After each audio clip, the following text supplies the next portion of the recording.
오늘 주신 말씀을 가지고 사랑받지 못한 여자라는 주제로 하나님 말씀 증거하도록 하겠습니다. 야곱은 이 세상을 살아갈 때에 참 많은 괴로움을 당했습니다. 힘이 센 형에게 눌려 살았고 심지어 외삼촌에게도 속으면서 살았습니다. 야곱은 형 에서를 피해서 외삼촌 라반의 집으로 갔는데 그곳에서 외삼촌의 둘째 딸이었던 라헬이라고 하는 이 여자가 자기 마음에 쏙 들었습니다. 그래서 라헬을 좋아한 거죠. 그래서 야곱은 이 라헬을 아내로 얻기 위해서 그 외삼촌의 집에서 돈을 하나도 받지 않고 7년 동안이나 열심히 외삼촌을 위해서 일을 하였습니다. 그런데 7년이 지난 후 이제 결혼식 당일이 되었는데 외삼촌은 결혼식에 야곱 자기가 좋아했던 그 여자인 둘째 딸 이 라헬이 아니라 그녀의 언니였던 레아를 이 야곱에게 들여보낸 겁니다. 이제 이것은 결혼 사기였어요. 이렇게 황당한 일을 당한 야곱은 자신이 원하고 또 자기가 사랑했던 그 라헬을 위해서 또다시 7년을 더 일을 해야만 했습니다. 그렇게 해서 결국 야곱은 레아 그리고 라헬 이 두 여자를 다 함께 아내로 얻게 되었습니다. 그러나 이 언니였던 이 레아는 야곱과 함께 살기는 살았는데 그녀도 야곱의 아내였지만은 그녀는 야곱에게 사랑을 받지 못했습니다. 사랑을 받지 못했다라고 이렇게 성경에 표현되어 있는데요. 이 부분을 원문을 보면은 그 의미가 좀 더 강하게 표현되어 있습니다. 그녀가 야곱에게 단순히 사랑을 받지 못했다, 단순히 관심을 받지 못했다라는 그 의미 그 이상으로 어떻게 표현되어 있냐면은 미움을 받았다. 더 나아가서 야곱이 아내인 레아를 가증하게 여겼다. 그렇게 표현되어 있습니다. 영어로는 hate 그렇게 나와 있죠. 그러니까 단순히 사랑을 받지 못한 것을 넘어서서 좀 더 보다 더 적극적으로 이 여자를 싫어했던 거예요. 미워했어요. 꼴보기 싫었습니다. 레아가 가까이만 와도 저리 가라고 그렇게 할 정도로 아주 가증히 여겼습니다. 그러나 야곱은 이 레아에게 했던 행동과는 정반대로 자기가 좋아했던 그 동생 라헬을 정말로 아끼고 사랑했습니다. 여러분, 야곱이 라헬을 왜 좋아했을까요? 왜 언니는 싫어하고 가증히 여기고 왜 동생을 좋아했을까요? 단순해요. 예뻤기 때문입니다. 자기 눈에는 이 라헬이 예쁘게 보였다는 거예요. 17절에 보니까 이 라헬의 외모에 대해서 기록했는데 이렇게 표현되어 있어요. 그녀를 곱고 아리답다라고 했습니다. 원어를 좀 보면은 라헬은 용모가 예쁘고 그리고 그 형태가 아름다웠다라는 거예요. 그러니까 얼굴뿐만 아니라 그의 몸매도 너무나도 아름다웠다라는 겁니다. 그래서 라헬은 당연히 야곱의 사랑을 독차지했습니다. 그러나 언니인 레아는 이 야곱의 미움을 독차지했어요. 레아의 입장에서 보면은 언니 입장에서는 많이 억울합니다. 못나게 태어나가지고 어릴 때부터 남자들에게 사랑을 받지 못하다가 아버지가 억지로 속임수를 써서 겨우 결혼을 그렇게 했는데 결혼 생활이 행복하지 않았던 거예요. 결혼하면 뭐합니까? 남편에게 사랑을 받지 못하는 거예요. 여러분 한번 생각해 보십시오. 남편은 1명, 아내는 2명인데 이 남편 야곱은 자기가 좋아하는 라헬이랑만 늘 같이 있고 그리고 여러분 막 속닥거리지 않았겠어요? 막 먹는 거 먹여주면서 그렇게 하지 않았겠습니까? 그 모습을 보는 레아는 너무나도 억울하고 분통이 터질 것만 같았을 거예요. 자기도 아내인데 자기가 도대체 뭘 잘못했길래 내가 이런 차별을 받아야 되는가? 자기는 아버지가 자기에게 굵은 수건을 딱 덮어쓰고 결혼시켜 준다라고 해가지고 그거 덮어씌고 그냥 들어갔을 뿐인데 지금 미움받고 있습니다. 이렇게 레아는 남편에게 같이 살면서 단 한 번 따뜻한 말 듣지 못하고 계속해서 미움만 받았습니다. 하나님은 레아의 이러한 딱한 처지를 보시고 그녀에게 아들을 낳게 해주셨어요. 당시에 아들을 낳았다는 것은 굉장한 큰 의미가 있는 거거든요. 하나님께서 그녀를 불쌍하게 여기신 겁니다. 그러나 동생 라헬은 아직 자녀가 없었습니다. 뭐 아들이고 딸이고는 아무것도 없어요. 라헬은 남편의 사랑을 다 독차지했지만 아무리 노력을 해도 자식을 낳지 못하는 것이죠. 저는 예전에 이 부분을 보면서 처음에 어떻게 생각을 했냐면은 여기는 사랑을 받지 못하고 라헬은 사랑을 받고 여기는 사랑을 받지 못하니까 아들을 낳았잖아요. 뭐 하나님께서 참 공평하시구나. 여기는 가졌고 여기는 못 가졌는데 이제는 아들을 가졌고 여기는 못 가졌고 하나님 공평하시네. 그렇게 생각을 해본 적이 있었어요. 레아는 비록 이 얼굴이 못생겼지만 몸은 건강하고 아주 튼튼했던 것 같아요. 그래서 이 레아라는 이름의 원어의 뜻이 뭐냐면은 영어로는 와일드 카우라고 합니다. 야생 암소예요. 야생 암소. 얼마나 건강하고 얼마나 튼튼했는지 그 원어 이름이 와일드 카우입니다. 레아는 이렇게 눈이 좀 안 좋았을 뿐이지 이 육체적으로는 아주 건강하고 아주 튼튼했습니다. 그래서 이 아이를 그야말로 쑥쑥 그렇게 잘 낳았습니다. 그래서 레아가 임신을 해서 첫 번째 아들을 낳았는데 그 이름을 르우벤이라고 이렇게 지었습니다. 르우벤이라고 하는 이름의 뜻은 이 뜻입니다. 보라, 아들이다. 이 뜻입니다.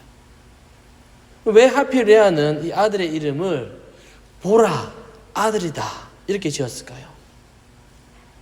하나님께서 자신이 괴로워하는 것을 보시고 자신을 불쌍하게 여기셔가지고 이렇게 아들을 낳게 해주셨다. 이 마음인 거죠. 여러분, 레아가 이렇게 비교를 당하고 차별을 당하면서 이 상황 가운데 이 아들을 낳은 후에, 르우벤을 낳은 후에 레아가 무슨 생각을 했을까요? 이렇게 자기가 아들을 낳아 주었으니까 이제는 남편이 나를 사랑할 거야. 이제는 됐어. 이제는 남편이 저 동생 라헬보다 나를 더 사랑할 거야. 나를 이제 쳐다봐 줄 거야. 나는 라헬이 낳지 못하는 그 아들을 낳았어. 이렇게 생각을 했겠죠. 그러나 이것은 혼자만의 착각이었습니다.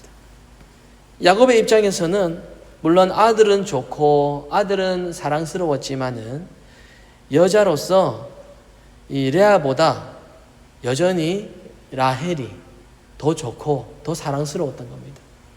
그래서 레아는 또 구박을 받고 외면당하고 가증이 여김을 당하고 아들도 낳았는데 서러움을 당했습니다. 이런 레아의 이 불쌍한 처지를 보시고 하나님은 레아가 또다시 아들을 낳도록 허락하셨습니다. 그래서 두 번째 아들을 낳았는데 그 이름을 시므온이라고 낳았습니다. 시므온이라는 이름의 뜻은 들음이라는 뜻입니다. 들음, 듣는다라는 뜻입니다. 뭡니까? 하나님께서 나의 이 간절한 소원과 간절한 기도를 어떻게 하셨다고요? 들으셨다. 내 억울한 처지를 보시고 내 기도를 들어주셔서 또다시 아들을 낳게 해주셨다라는 겁니다. 자, 여러분, 그러나 그렇다고 해서 이 레아가 아들을 2명이나 낳았다고 해서 야곱이 레아를 사랑했을까요? 그렇지 않습니다. 야곱이 사랑하는 여자는 오직 누구뿐이라고요? 라헬, 이 한 여자뿐입니다. 곱고 아리따운 라헬 뿐입니다. 여러분, 레아가 그것을 볼 때마다 마음이 얼마나 힘들었을까요? 이제 몇 명입니까? 2명입니다. 2명까지 나왔어요. 그런데 하나님은 그런 레아를 또다시 불쌍히 여기서 아들을 또 낳게 해주셨습니다. 벌써 세 번째예요. 그리고 그 이름을 레위라고 지었습니다. 레위의 이름의 뜻은 연합하다라는 뜻입니다. 연합하다. 여러분, 이 아들의 이름을 레위, 연합하다, 왜 이렇게 지었을까요? 그 레아의 마음에 담겨져 있는 거죠. 그만큼 남편과 이제는 하나가 되고 싶다, 연합하고 싶다, 그런 마음입니다. 여러분 어떻습니까? 남편의 사랑을 이 엄청나게 갈급해하고 원하고 있는 이 레아의 마음이, 여러분 이 이름을 지은 이것을 보아서라도 그 마음이 우리에게 전해지지 않습니까? 자식의 이름을 부르면서 레위야, 레위야, 시므온아, 시므온아, 자식의 이름을 그 부를 때마다 얼마나 남편과의 그 연합함, 하나됨, 그 사랑을 이 엄마가, 레아가 얼마나 간절히 원했겠습니까? 시므온아, 시므온아. 그 마음이 전해지는 것이죠. 그러나 이 레아가 벌써 이 세 명의 아들을 낳았음에도 이 야곱의 마음이, 남편의 마음이 도무지 돌아서지가 않는 거예요. 르우벤을 낳아도, 시므온을 낳아도, 이 벌써 몇 년째입니까? 레위를 낳아도 이 아들을 세 명씩이나 낳았는데 아무런 소용이 없었습니다. 콧방귀도 끼질 않아요. 자, 그런데 이 레아가 또 아들을 낳았어요. 이제 몇 번째입니까? 네 번째예요. 자, 네 번째 아들이 누구인지 우리 이쯤에서 우리 35절 우리 다 함께 한번 읽어보도록 합시다. 35절 말씀입니다. 다 함께 읽어봅시다. 시작. 그가 또 임신하여 아들을 낳고 이르되 내가 이제는 여호와를 찬송하리로다 하고 이로 말미암아 그의 이름을 유다라 하였고 그의 출산이 멈추었더라. 네 번째 아들의 이름은 뭐라고요? 유다라고 그렇게 이름을 지었습니다. 여러분, 유다의 이름의 뜻은 찬송이라는 뜻입니다. 뭔가 이상하지 않습니까? 지금까지 낳았던 아들과는? 레아는 네 번째 낳은 아들에게는 지금까지 앞서서 낳았던 이 세 명의 아들의 이름과는 사뭇 다른 이름을 지었습니다. 지금까지는 어떤 마음이었어요? 아들의 이름을 지으면서 남편에 대한 그 사랑을 원하는 그런 이름을 지었는데 이제는 그런 이름이 아니에요. 그 세 명의 이름과 비슷한 이름을 지으려면은 남편을 나를 더 바라봤으면 좋겠다 해서 바라봄 뭐 이런 이름을 지어야 되는데 그런 이름이 아니에요. 이제는 찬송, 유다 이 이름입니다. 레아가 이제는 하나님을 찬송했다 이렇게 고백을 하고 있는 거예요. 하나님을 높이고 하나님께 감사하고 있는 겁니다. 레아의 이러한 고백을 보면서 이제 레아는 남편에 대한 기대는 어느 정도 내려놓은 것 같습니다. 레아에게서 중요한 것은 이제는 자기가 남편에 대한 어떤 희망, 어떤 남편에 대한 소망, 거기에 자기 마음을 두기보다는 누구에게 소망을 두게 되었나요? 하나님께 소망을 두게 되었다라는 거예요.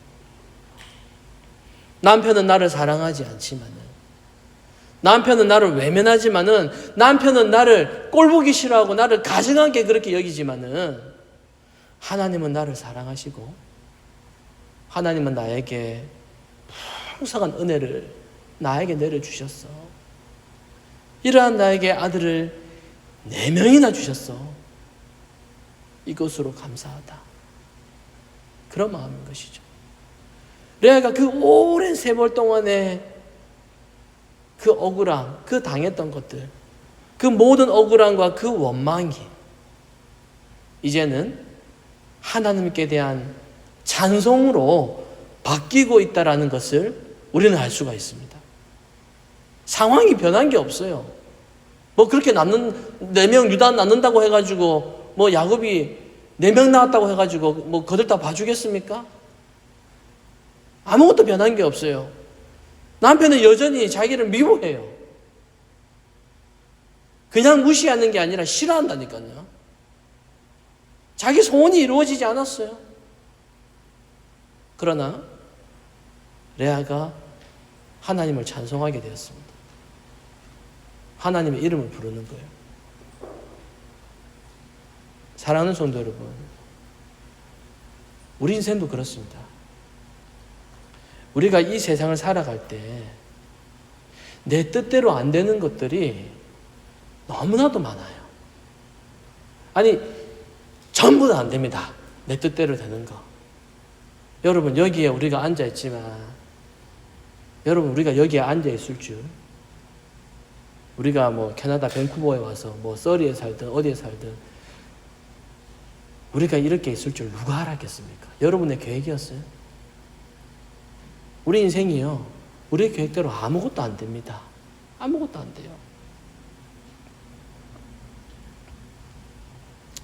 직장에서의 일도 그렇고 사람들과의 관계도 그렇고 우리의 건강도 그래요. 우리의 자녀도 그렇습니다. 여러분, 내 뜻대로 안 되는 일들이 너무나도 많습니다. 너무나도. 때로는 이 레아처럼 자기가 뭔가 딱히 잘못한 것이 없음에도 불구하고 평생을 억울한 가운데 살아가는 경우가 얼마나 많이 있는지를 모릅니다. 오해가 오해를 낳고요, 뭐 제대로 해결되지 않는 경우 너무나도 많이 있어요. 그래서 여러분, 뭐 어떻게 해야 되죠? 뭐 어떻게 해야 됩니까? 우리가 의지할 곳이 어디에 있습니까? 뭐 다른 사람한테 가가지고 나 힘들다고 계속 뭐 카페에서 뭐 10시간 이야기하고 뭐 그러면 해결됩니까? 우리 어떻게 해야 되겠죠? 우리가 의지할 곳이 어디에 있습니까? 이 서러운 마음을, 여러분, 이 마음을 누가 다 알아줍니까? 그래서 여러분, 우리가 할 수 있는 것은요, 우리가 하나님 앞에 간절히 기도밖에 할 수가 없어요. 우리가 이 마음을. 그런데 하나님은요, 내가 지금 필요한 것은 이 문제인데, 내가 지금 필요한 것은 이것인데, 근데 하나님은 다른 것을 주실 때가 있습니다. 다른 걸 줘요. 내가 이것을 구하고 이것을 원하는데 하나님은 다른 것을 주십니다. 마치 레아가 남편에 대한 사랑을 간절하게 원했는데 얼마나 원했을까요? 그런데 하나님이 주신 것은 뭡니까? 아들이에요. 곧바로 그 관계 회복이 아니라 아들이라는 거예요. 이 레아의 억울함을 보시고 하나님이 아들을 주신 것이죠. 아들을 주시고 또 아들 주시고 또 아들 주시고 또 아들 주셨어요. 여러분은 혹시 인생을 살아가시면서 이런 경험을 하신 적이 없으십니까? 나는 이것을 원하는데, 나는 이 문제가 해결이 되어야 되는데 전혀 생각지도 못한, 전혀 내가 원하지도 않은, 내가 계획하지도 않은 그런 것들을 하나님이 주실 때가 있다라는 것이죠. 하지만 여러분, 하나님께서 주신 것이라면 그것이 지금 당장 내가 생각할 때 나에게 필요 없는 것처럼 생각이 되지만, 이것이 비록 지금 당장 나에게 만족감을 주지 않는다라고 할지라도 결국 하나님께서는 우리를 하나님의 그 선하신 뜻대로 이루어 가심을 믿으시기를 바랍니다. 왜냐하면 하나님은 가장 선하시기 때문입니다. 선하신 하나님이십니다. 오래전에 한국에서 세월호 침몰 사건이 있었습니다. 여러분 다 기억하시죠? 엊그저께 같은데 벌써 세월이 그렇게 오래 흘렀습니다. 수학여행을 가는 이 학생들을 태운 이 세월호라고 하는 배가 바다 한가운데서 침몰하는 그런 아주 참혹한 그런 사건이 있었습니다. 그 사건으로 인하여 가지고 온 국민이 분노했고 또 나라 전체가 울며 가슴 아파했습니다. 자녀를 수학여행을 보냈는데 자녀하고 잘 가고 있니? 라고 이렇게 서로 카톡을 주고받다가 갑자기 카톡에 그 일이 사라지지 않는 거예요. 읽었다고 하는 표시가 사라지지 않는 겁니다. 뉴스에 보니까 배가 침몰하고 있고 얼마나 억장이 무너지겠습니까? 자식을 잃은 그 부모의 마음은 여러분, 기독교인이라 할지라도 얼마나 가슴이 무너지고 그 가슴이 아프겠습니까? 이러한 상황 가운데 자기 아들이 잃은 경기도 안산의 한 교회의 장로님의 놀라운 고백이 SNS로 전해지게 되었습니다. 제가 한번 읽어보겠습니다. 요나가 물고기 뱃속에서 하나님의 계획을 깨닫고 회개하고 나온 것처럼 아들이 살아와서 돌아와도 감사하고 그리 아니하실지라도 하나님의 자녀로서 구원받은 것에 감사합니다. 연락이 되지 않는 자녀가 TV에는 나의 자녀가 타고 있는 배가 물에 잠기고 있는데 이 아버지가 살아서 돌아와도 감사하고 그리 아니하실지라도 하나님의 자녀로서 구원받은 것에 감사합니다. 여러분, 이 고백 할 수 있겠습니까? 우리는 펑펑 울면서 소리치며 만신창이가 되어 있을 텐데 이 아버지가 그렇게 고백을 하는 거예요. 우리는 자식이 학교에서 무슨 일이 있다고 해도 그것만 해도 가슴이 철렁하고, 한국에서 계신 부모님이 병원에 정밀검사 받아야 된다는 소식만 들어도 하루 종일 걱정이 되는데, 무슨 큰 병은 아니실까 이런 걱정이 되는데, 아들을 잃은 아버지가 이렇게 놀라운 고백을 하였습니다. 이것이 바로 하나님의 주권을 철저하게 인정하는 신앙 고백인 것이죠. 만약에 여러분이라면 어떤 고백을 하시겠습니까? 사실 이러한 고백은 우리 주님께서 먼저 이 고백을 하셨습니다. 예수님께서 십자가에 못 박히시기 전에 기도하셨죠. 주님은 이제 곧 자신이 십자가에 못 박히실 것을 이미 다 알고 계셨습니다. 기도가 끝나고 이제 잡혀가셔야만 하는 그러한 상황이었습니다. 예수님은 이미 태어날 때부터 언제 어떤 방식으로 자신이 누구에 의해서 죽게 되시는지 다 알고 계셨습니다. 이제 곧 십자가에 달릴 그 시간이 코앞에 다가온 것이죠.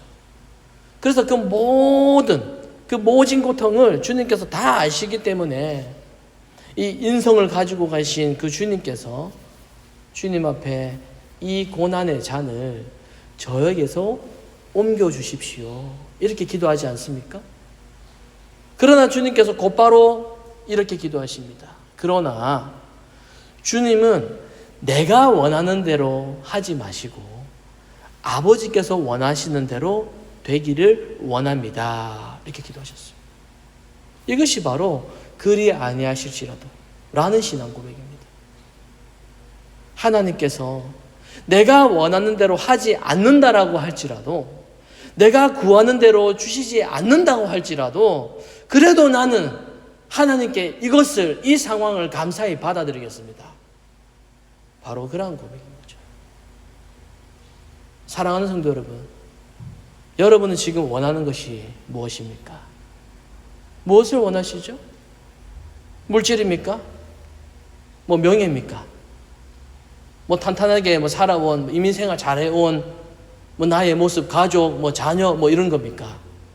건강입니까? 아니면 나는 노후가 준비 잘 되어 있어, 이런 겁니까? 여러분은 무엇을 원하십니까? 내가 원하는 환경? 내가 계획했던 현실? 내가 원하는 상황이 여러분 지금 이 모습이 아닐 수도 있어요. 지금 나의 모습이 내가 원하는 모습이 아닐 수도 있습니다. 그러나 이것조차도 하나님이 허락하셨다, 그 선하신 하나님의 그 주권 아래, 그 하나님의 작정 아래서 하나님께서 허용하셨다, 허락하셨다라는 이 믿음과 소망이 바로 우리 신자들에게는 가지고 있어야 된다는 겁니다. 그게 신자입니다. 레아가 그렇게도 남편의 사랑을 갈망하다가 나중에 네 번째 아들인 유다를 낳고 했던 그녀의 고백, 내가 이제는 여호와를 찬송합니다. 여러분, 이 고백이 무슨 뜻일까요? 내가 이제는 이 남편, 더 이상 이 남편을 바라보지 않고 하나님만 바라보고 하나님만을 찬송하겠습니다. 하나님께 소망을 두고 살아가겠다라는 그녀의 진실한 그 신앙 고백인 것이죠. 여러분이 계획했던 것들, 그것이 지금 당장 내 뜻대로 안 되고 내가 원하는 대로 안 된다라고 하여서 그것 때문에 좌절하거나 넘어지지 마시기를 바랍니다. 우리의 소망을 하나님께 두고 신실하신 그 하나님을 바라볼 때에 그 하나님의 때가 되면은 하나님은 그 억울함을 반드시 풀어주실 그날이 반드시 옵니다. 내가 열심히 기도했는데 내가 원하지 않는 것을, 내가 원하는 것을 주시지 않고 다른 것을 주시더라도, 그래서 내가 그것이 싫다 할지라도 그것도 하나님께서 주셨다 라고 하는 이 고백으로 여러분 감사함으로 받으시고 현재의 이 어려움을 이겨내고 또 기도하면서 하나님께 소망을 두며 그렇게 나아가는 그런 우리가 되어야 될 것입니다. 레아의 그 괴로움을 보시고 그 기도를 들어주실 그 하나님께서 오늘날 지금 이 시간에도 우리의 기도를 들어주시고 가장 선하게 하나님의 관점에서 가장 완벽하게 하나님께서 원하시는 방법으로 하나님의 자녀를 인도해 주실 것입니다. 그 하나님을 바라보시면서 우리 믿음으로 나아가시는 그런 저와 여러분이 되시기를 성부와 성자와 성령의 이름으로 축원합니다. 아멘.